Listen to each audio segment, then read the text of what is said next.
Kailangan kanila para sa investigasyon. Good evening guys. Ayan.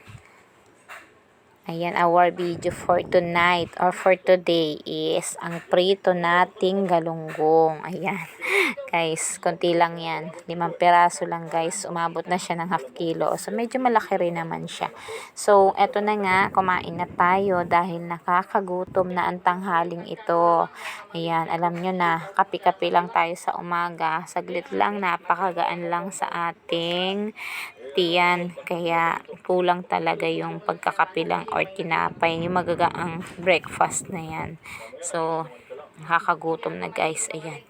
Ang sausawan namin ngayon ulit ay yung alamang na gisado plus yung suka. Kaya manamis-namis guys. Yung alamang kasi may konting asukal na kaya pag hindi mo pa nakatodo yung alamang hindi siya maalat. So tapos plus suka. Yan, sarap ng lasa. Manamis-namis lang siya.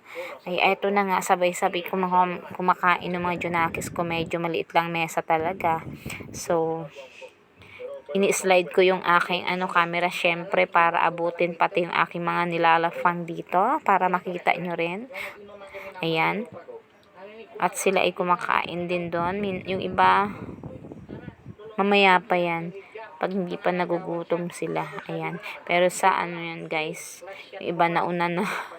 Yung bali yung isda namin tig-isang piraso kami. Malaki siya guys. Kaya yung mga ibang anak ko hindi nila maubos. Ayan, diretso nila nilalagay sa kuting, sa pusa, sa labas. Kaya, ayoko kasi na hindi nila nauubos. So, dinidiretso agad dun. Ayan, pinakain na dun. Ayaw nilang pagsabihan. Kaya, diniretso na sa pusa. Yung hindi nag-uubos ng pagkain, daming tira guys. Gusto ko kasi ubos talaga yung nasa plato. Hindi yung todo kuha, tapos hindi naman nila inuubos, sayang syempre.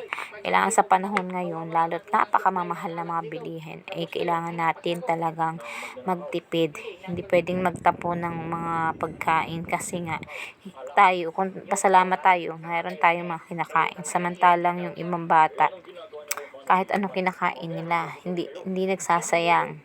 Dahil kulang nga din, mas lalong kulang sila sa pagkain, 'di ba? Kaya dapat matutunan nila yung magtipid sa pagkain at tawag doon, maging masinop ba. Ayan. Kaya kailangan talaga turuan sila habang lumalaki sila at ayan, ma-process yung kanilang attitude at masanay silang magtipid or hindi lang magtipid, kundi maging masinop sa pagkain, sa mga bagay-bagay, 'di ba? Hindi naman pwedeng sige-sige tapos bukas wala. Anyway guys, thank you for watching. Maraming salamat. Sana magustuhan yung aking video.